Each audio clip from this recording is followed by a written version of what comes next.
No livro de 1 Samuel, no capítulo 1, por gentileza.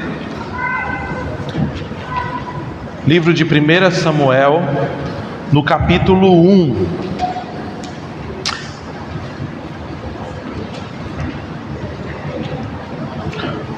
Nós falamos em nossa leitura pública das Escrituras e repetimos juntos o verso 17 e 18, que diz assim: clamam os justos, o Senhor os escuta e os livra de todas as suas tribulações. Perto está o Senhor dos que têm o coração quebrantado e salva os de espírito oprimido. Eu quero fazer uma parte da nossa confissão de fé em que nós estamos falando a respeito da fraqueza, das tribulações e das limitações humanas. Débora, coloca aqui, por gentileza, a guisa de introdução. Uma vez que nós estamos falando desta fraqueza, desta humilhação, nós olhamos agora para Cristo e diz assim: no que consiste a humilhação de Cristo? Pastor, como assim? Cristo, humilhação? O que isso significa? Ele é o Rei exaltado, maravilhoso, conselheiro, Deus forte, príncipe da paz. Em que consiste esta humilhação, uma vez que desde a leitura pública e em cada ato deste culto nós estamos falando nessa temática? Por favor, Débora, passa o próximo ponto. Repita comigo, por gentileza. A humilhação. Vamos fazer de novo? Juntos? Vamos lá? A humilhação, condições precárias, ter nascido sob as leis, sofrido as misérias dessa vida, a ira de Deus e a morte de um maldito na cruz, em ser sepultado e permanecer sobre o poder da morte um tempo. Versículo: então Maria deu à luz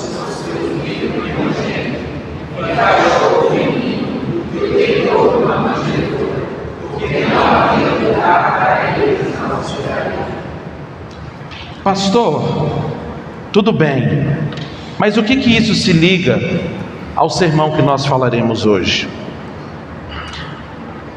Samuel, ele surge da aflição de Ana. Cristo vem pela via da humilhação para depois ser exaltado.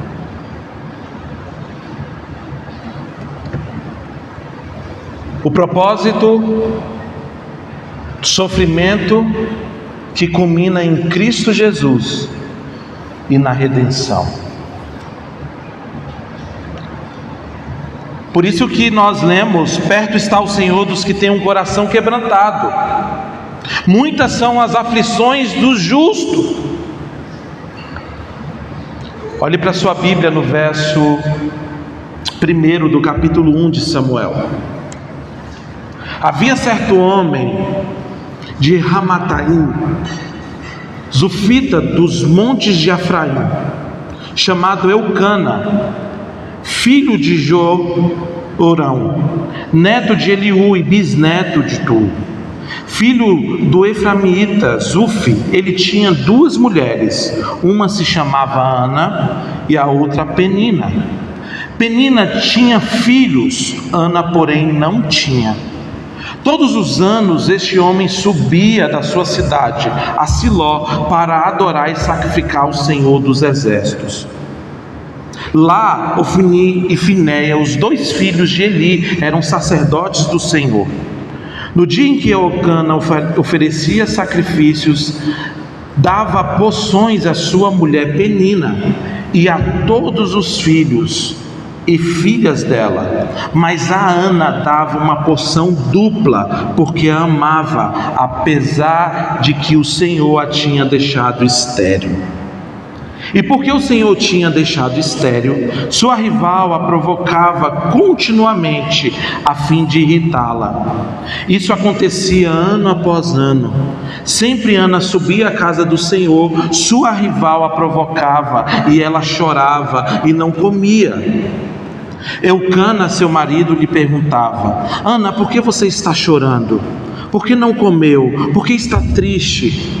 Será que eu não sou melhor para você do que 10 filhos?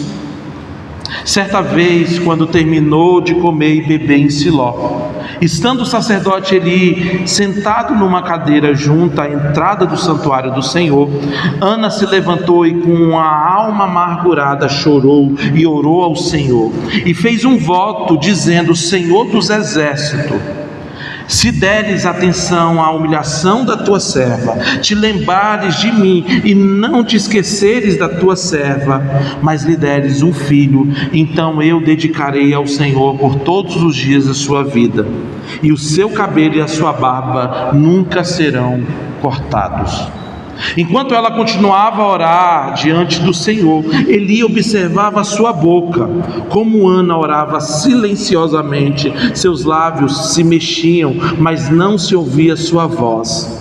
Então Eli pensou que ela estivesse embriagada e lhe disse: até quando você continuará embriagada? Abandone o vinho. Ana respondeu: não se trata disso, meu senhor. Sou uma mulher muito angustiada. Não bebi vinho nem bebida fermentada. Eu estava derramando a minha alma diante do Senhor. Não julgues a tua serva uma mulher. Estou orando até aqui, até agora, por causa da minha grande angústia e tristeza. Eli respondeu: vá em paz, e que o Deus de Israel lhe conceda o que você pediu. Ela disse: espero que sejas benevolente para com a tua serva. Então ela seguiu o caminho, comeu, e o seu rosto já não estava mais abatido. Verso 19: na manhã seguinte, eles se levantaram e adoraram o Senhor. Então voltaram para casa em Ramá. Eucana teve relações com sua mulher Ana, e o Senhor se lembrou dela. Assim Ana engravidou, e no devido tempo deu à luz a um filho, e deu o nome de Samuel, dizendo: eu o pedi ao Senhor. Feche seus olhos nesse momento. Senhor, nós entendemos que a pregação fiel das Escrituras é a Tua palavra. Palavra essa que nos edifica, palavra essa que nos nutre como povo Teu, gente Tua. Por isso, ó Deus, prepara a terra do nosso coração. De repente, ó Deus, a terra do coração como um terreno rochoso, ou tomado pelos espinhos, cujas preocupações da vida, neste momento, ó Deus, lança em ansiedade. Senhor, faz-nos aquietar, prepara a terra do nosso coração para que possamos receber a Tua palavra, e essa palavra possa gerar em nosso viver a vida necessária. Ajuda-nos, ó Deus, precisamos de Ti, em nome do Senhor Jesus. Amém e amém. Samuel inicia a transição entre o período dos juízes e o estabelecimento da monarquia em Israel. O contexto da época dos juízes, Israel ele vivia em uma decadência espiritual, corrupção sacerdotal, desordem moral, ausência de liderança piedosa e fiel. Preste bem atenção. O contexto de Israel era um contexto difícil, desafiador. O próprio livro de Juízes, que antecede esse período, de Samuel irá trazer que cada um, no finalzinho de Juízes vai dizer a frase: cada um fazia o que parecia reto aos seus olhos. É exatamente nesse cenário que nós vemos a mão poderosa de Deus. A despeito das fragilidades, a despeito das fraquezas humanas, a despeito da carência de vida piedosa, nós enxergamos aqui o agir de Deus. E esse agir, ele começa através de uma mulher estéril, chamada Ana, fragilizada, cuja vida havia se tornado não um jardim florido, mas um terreno árido, cuja morte e a dor lhe seguia. Então aqui nós estamos vendo diante de um livro em que nós temos o propósito e olhamos aqui nesta história a soberania de Deus na história. Se há uma doutrina entrelaçada neste primeiro capítulo, é a soberania de Deus, aonde diante de uma necessidade, de uma fragilidade, veremos o estabelecimento do reino davídico, veremos a necessidade de um rei fiel, e é neste terreno hostil, de dor, que nós vemos o nosso próprio Deus agindo. Veremos nesse contexto, como falei anteriormente, reino davídico sendo estabelecido, a necessidade de um reino fiel, e finalmente nós encontraremos um apontamento para a pessoa e obra de Cristo Jesus. Queridos, nós não tornaríamos o nosso culto público ao Senhor voltado para aquilo que hoje se acontece na sociedade, no que tange a essa questão das mães. De forma nenhuma. Nós entendemos que o que as famílias precisam, o que as mães precisam, o que você, filho, homem, precisa, ou o que eu, pastor, na qualidade de pastor, preciso, é da palavra de Deus. O que eu quero te dizer é que aquilo que nós estamos falando desde o início do nosso culto, em um terreno estéril, ou em uma vida frágil, fraca, como nós vimos no Salmo 34, como nós vimos no Salmo 51, como nós vimos na exposição que o Gabriel trouxe aqui sobre as fraquezas de Zaqueu e do jovem rico, mesmo em meio a esse terreno, e de repente hoje você está pisando num terreno de fraqueza, de limitação, você não consegue enxergar um palmo à sua frente, nós vemos esperança nisso tudo. O verdadeiro Rei Jesus, aquele que veio em humilhação, aquele que veio em fraqueza, é o nosso Rei exaltado. A palavra de Deus vai dizer que nós não temos um Rei, um Senhor que não se compadece das nossas fraquezas. Eu sei que existem pessoas nesta manhã aqui fragilizadas. Eu sei que existem pessoas. O Senhor Jesus, Ele sabe, porque Ele é aquele que nós falamos em nossa profissão, plenamente homem, plenamente Deus. Ele sabe o que é padecer dor.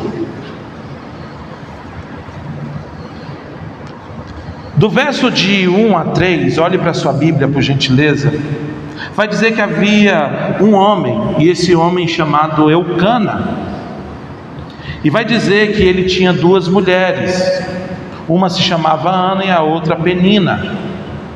Peninha tinha filhos, Ana, porém, não tinha.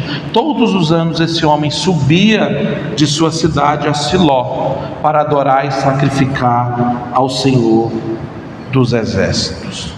Eucana aqui, ele é apresentado como um homem que ainda adorava o Senhor fielmente em Siló. Ainda que o contexto dos Juízes irá trazer a realidade que muitos faziam aquilo que vinha em sua cabeça, eles não andavam no temor do Senhor. Mesmo em tempo de corrupção, Deus preserva um remanescente fiel.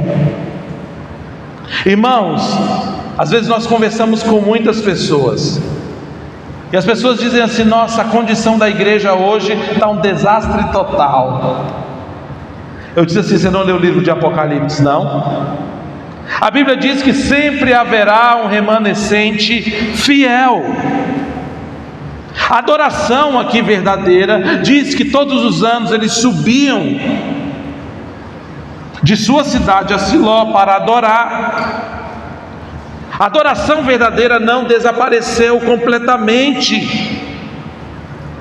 João Calvino, ele vai destacar da seguinte forma: frequentemente, abre aspas, que Deus nunca abandona a sua igreja, mesmo quando a corrupção parece dominar externamente.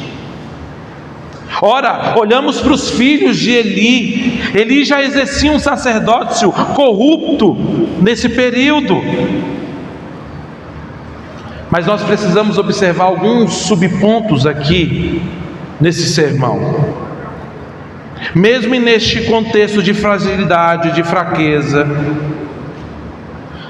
Deus preserva a sua aliança. A fidelidade de Deus não depende da fidelidade humana. A verdadeira religião pode existir em meio à corrupção. Nem todo Israel estava totalmente apostatado. Aqui nós vemos que Deus inicia uma grande obra silenciosamente, antes de levantar profetas e rei.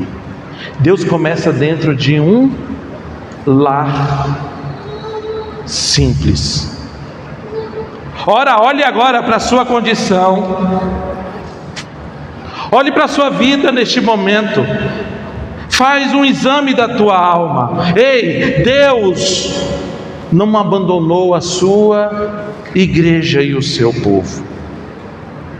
Em tempos difíceis, de dor, de lamento, de provação, Deus ele continua preservando e conservando os seus. A palavra de Deus diz que Jesus ele é apresentado com aquele que tem as 7 estrelas em suas mãos, ele sustenta. E a ideia em Apocalipse é o sustento da mão do nosso Senhor, a mão que veda, que segura, que sustenta. Sim, a fidelidade cotidiana importa diante de Deus. Mas quantas vezes somos assaltados pelas nossas fraquezas e os nossos olhos ficam fitos nisso? Só enxergamos a nossa condição, não paramos, como a palavra de Deus diz, colocando os olhos fitos no autor e consumador da fé. Deixa eu te dizer, está difícil, eu sei que pode ser que esteja difícil, sim, mas dentro deste propósito, deste livro, o apontamento para um Redentor, ele se torna claro e evidente. Mesmo em um contexto fragmentado, difícil, o próprio Jesus ele declara: edificarei a minha igreja. E nós vemos que muitas vezes Deus usa a aflição para conduzir o seu povo à dependência. Você está vendo essa história de Ana? A fraqueza aqui inserida, a decadência espiritual vivida, nada parou o propósito redentivo do nosso Deus.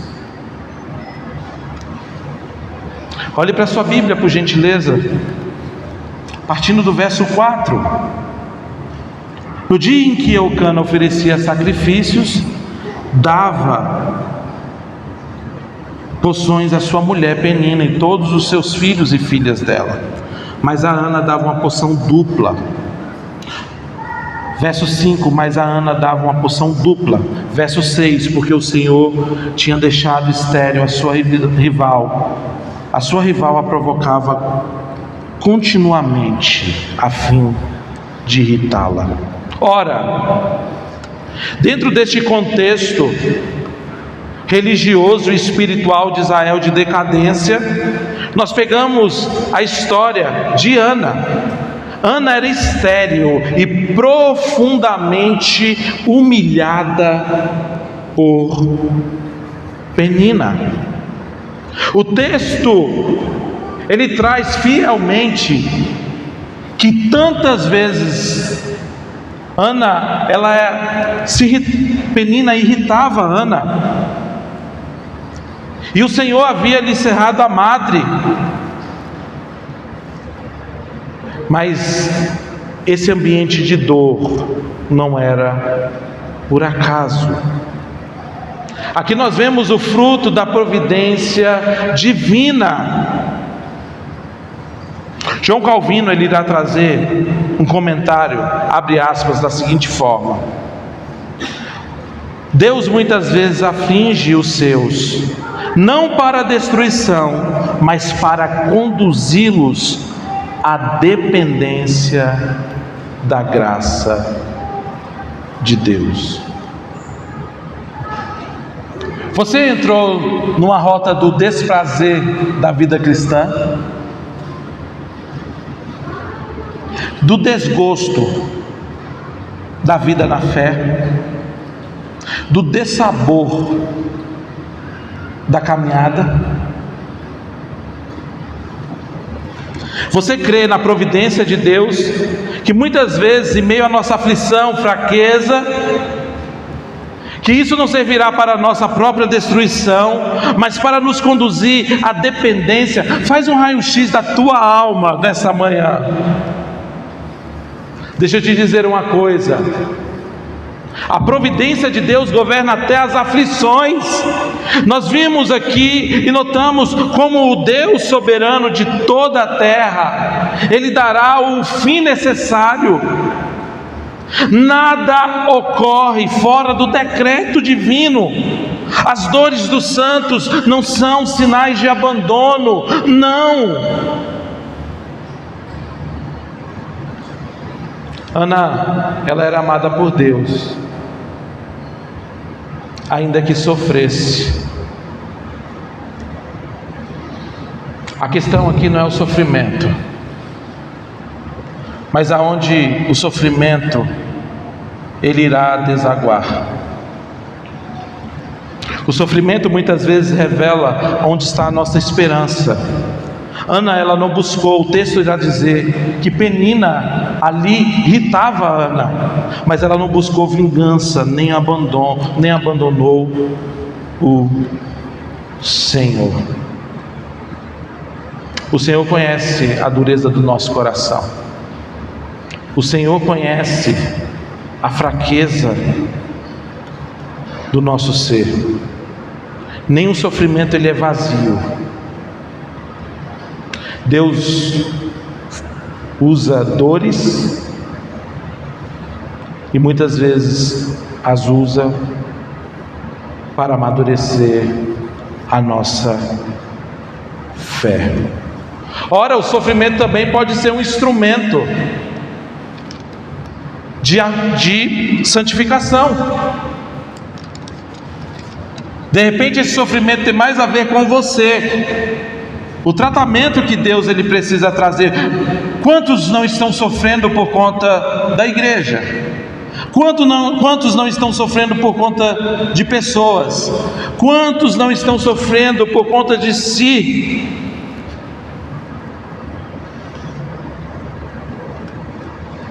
Aqui nós vemos Cristo nesse texto. Ana humilhada aponta para Cristo. Cristo, nós vemos rejeitado, homem de dores. Como nós lemos na nossa confissão, em que consiste a humilhação de Cristo? Rejeitado, homem de dores, familiarizado com o sofrimento. Nós vemos frequentemente o reino de Deus avançando através da humilhação. Ele não julgou ser igual a Deus, mas antes ele se esvaziou. A palavra esvaziou no grego é kenosis. Ele se humilhou, ele se esvaziou de si.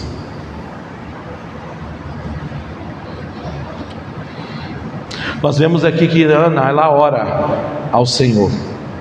Ela não vai buscar vingança. Ela não vai se descabelar. De repente você olha para uma criança em seu colo, mãe, e diz assim: Senhor, o que será do futuro desta criança? Ou você olha para dentro da sua casa: o que será do meu futuro? Nós vemos um clamor, um quebrantamento, uma contrição verdadeira. Olhe para a sua Bíblia, por gentileza, a partir do verso 9.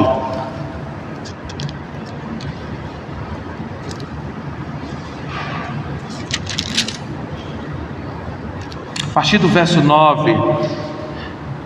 Certa vez, quando terminou de comer e beber em Siló, estando o sacerdote ali sentado numa cadeira junto à entrada do santuário do Senhor, Ana se levantou e com a alma amargurada chorou muito e orou ao Senhor. E fez um voto dizendo: Senhor dos exércitos, se tu deres atenção à humilhação da tua serva, e te lembrares de mim, e não te esqueceres da tua serva, mas lhe deres um filho, então eu o dedicarei ao Senhor por todos os dias da sua vida. Olhe para o texto, para o versículo 12. Enquanto ela continuava a orar, Eli observava a sua boca. Como Ana orava silenciosamente, seus lábios se mexiam, mas não se ouvia a sua voz. Então Eli pensou que ela estivesse embriagada. Ana respondeu: não se trata disso, meu senhor, sou uma mulher angustiada, não bebi vinho nem bebida fermentada. 17, por gentileza, vá em paz, e que o Deus de Israel lhe conceda o que você pediu. Ela disse: espero que sejas benevolente para com a tua serva. Então ela seguiu seu caminho, comeu seu osso, já não estava mais abatido. Ana estava amargurada e ela chorou muito ao Senhor. Nós vivemos em um tempo em que essa palavra se tornou comum: a amargura de alma. Ora, aqui nós observamos que Ana, mesmo em meio a um contexto de provocação, pare e pense aqui comigo, dentro da sua caminhada de fé, a gente sabe que uma mulher estéril, naquele contexto do Antigo Testamento, era vista como desprezo, desprezada, a mulher que não tinha filhos. Agora imagine a vida de Ana e faz um retrato, vamos fazer um retrato da nossa fé. Ela está amargurada, e o texto vai dizer que ela chorou muito e o que? Orou ao Senhor. Eu tenho certeza que muitos de nós, no dessabor da vida, na amargura do coração, a gente não iria simplesmente se recolher à oração, mas se a gente puder atacar, a gente faz. Se a gente pudesse defender, se a gente pudesse justificar. Quando eu vejo esse texto e é dito que Ana estava amargurada e ela ora ao Senhor, eu me lembro de Jesus no Getsêmani, em sua humilhação. Nós vivemos em um contexto em que nos apresentar como bons, maiorais, faz bem para a carne. Quando olhamos, por exemplo, para o tempo de Jesus, essa questão da humildade não era uma realidade no tempo de Jesus. Dentro do contexto grego-romano, era o sentimento de grandeza, de altivez.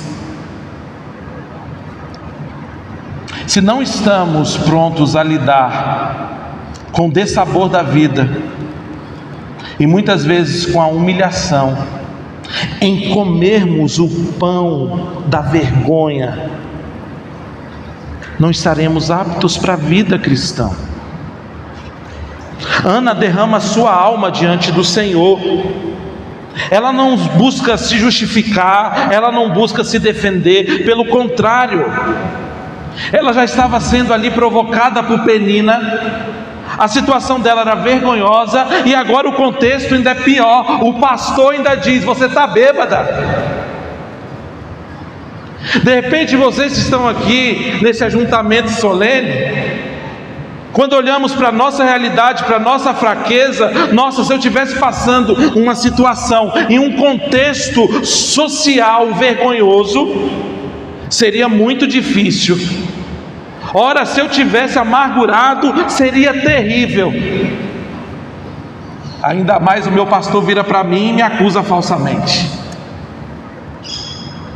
Irmãos, quantas vezes nós colocamos, a gente que preza tanto pela soberania de Deus, e a gente fica confiando nas circunstâncias ao nosso redor.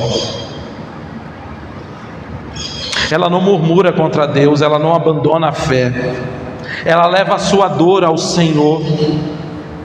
Ela não diz assim: eu estou aqui decepcionada com a igreja.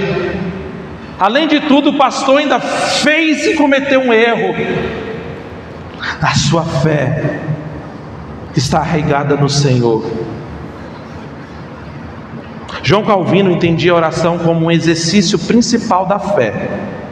Ana demonstra dependência, humildade, confiança na soberania divina. Cada um de nós que estamos aqui, ao sair por aquela porta, ou melhor, estando aqui mesmo no seio da igreja, em muitas questões seremos humilhados, afligidos. Olha para o sofrimento de Ana, olhe para o sofrimento e humilhação do nosso Senhor, olhe para a natureza humana.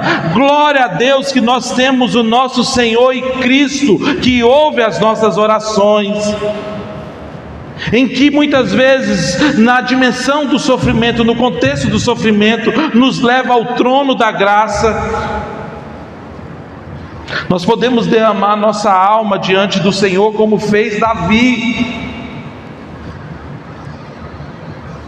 Aqui nós vemos, irmãos, como no Getsêmani, em cujas lágrimas e a profunda aflição é submetida à vontade do Pai. Nós crescemos em uma sociedade em que as igrejas colocavam na porta aquela faixa enorme e dizendo assim: pare de sofrer. O sofrimento não é para nós. Nós devemos, em face do ambiente de sofrimento, entender que o Senhor nos sustenta. Aqui, queridos, olhe para a sua Bíblia, por gentileza, do verso 19 e 20. Na manhã seguinte, eles se levantaram e adoraram o Senhor. Então voltaram para casa em Ramá. Eucana teve relações com sua mulher e o Senhor se lembrou dela. Assim Ana engravidou e no devido tempo deu à luz a um filho e lhe deu o nome de Samuel, dizendo: eu o pedi. Nós falamos em nosso EBD aqui, em um momento de estudo, que a maternidade ela deve apontar para Cristo. O Senhor se lembrou de Ana. Deus não havia esquecido dela. Nós vemos aqui que em toda linhagem revelacional, progressiva, coerente da Bíblia, que Samuel, ele nasceu pela providência divina, que o seu nome está associado a um clamor de uma serva necessitada. Deus respondeu a Ana, Deus preparou Israel, iniciando uma nova fase de redenção. Lembra aquilo que nós falamos no início, o estabelecimento do reinado davídico, a necessidade de um rei piedoso. Por que pensamos que está tudo perdido? Por que queremos jogar a toalha? O Senhor nos chama hoje a vivermos em dependência, a crermos em Cristo Jesus como Senhor e Salvador.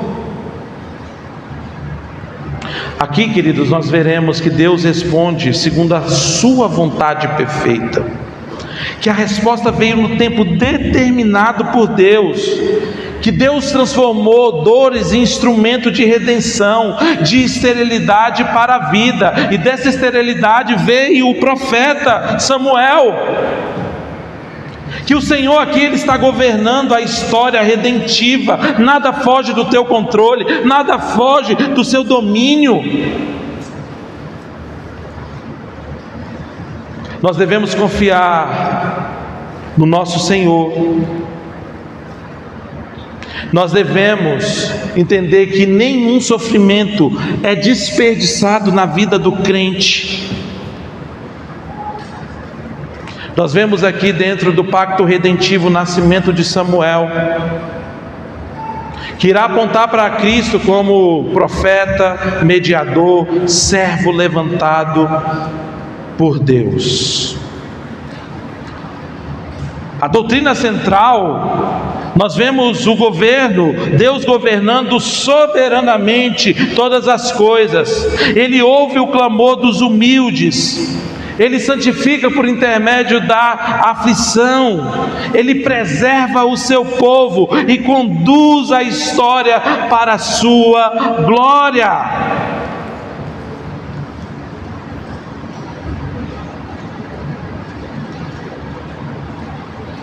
Como está a tua alma nesta manhã?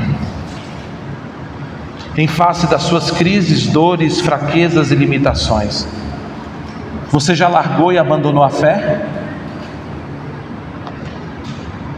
Você se frustrou com o homem e tem deixado Jesus de lado? Deixa eu te dizer uma coisa: olhe para Cristo, olhe para Jesus. Ele é a brilhante estrela da manhã, Ele é o Cordeiro de Deus que tira o pecado do mundo, Ele é aquele que nos redime, que nos santifica, Ele é aquele que nos sustenta com as suas mãos poderosas. Podemos nos voltar para Cristo Jesus, entendendo que essa história não termina em Samuel, mas aponta para o nosso Redentor, o Senhor e sustentador de todas as coisas. Que mesmo em um cenário de esterilidade, mesmo em um cenário complicado, difícil, de decadência moral, espiritual, existe um remanescente fiel, e que Deus preserva, que Deus sustenta.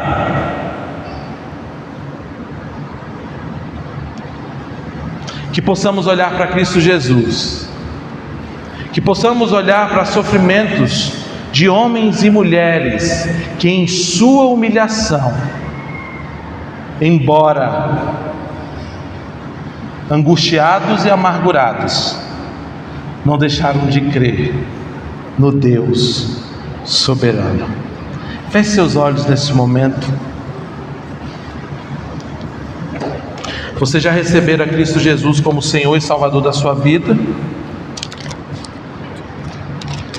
Você ainda está rendido aos ídolos desta era? Mamon tem sido o ídolo do seu coração, que é o dinheiro. Outros ídolos têm tomado o nosso coração. Nos rendemos às angústias, murmurações, e paramos na nossa caminhada de fé. Deixamos de enxergar a redenção que há em Cristo Jesus. Tiramos os nossos olhos de Cristo Jesus. Olhe agora para Cristo, igreja. Ponha toda a sua fé e confiança naquele que é inabalável. Pai, nós te bendizemos e te exaltamos. A ti rendemos louvores, porque o Senhor é o dono de tudo da vida. O Senhor sabe como cada um nesta manhã chegou aqui. O Senhor sabe como cada mãe, como cada pai, como cada jovem chegou aqui. Faça-os hoje, Senhor, olhar para ti, somente confiar em ti, de que o Senhor não perdeu o controle. Ó Deus, aqueles que neste momento estão com o coração sangrando, ou que a palavra penetrou no seu ser e eles puderam ver a sua fraqueza, aqueles que puderam bater no peito e dizer: eu sou um pobre, miserável pecador, aqueles que nesta manhã, em convicção de pecado, entenderam a necessidade de um Salvador. Senhor, faça a tua obra nesta manhã. Nós queremos diante do Senhor nos arrepender dos nossos pecados. Faz nascer em nós arrependimento e fé e dependência somente do Senhor. É o que nós te pedimos em um nome santo do nosso Senhor e Salvador Jesus. Amém e amém. Que a graça do nosso Senhor, que a graça de Jesus, o amor de Deus nosso Pai, que as divinas consolações do Espírito Santo esteja presente sobre a vida do povo de Deus, hoje e sempre. Que a igreja diga amém. Que Deus abençoe os irmãos.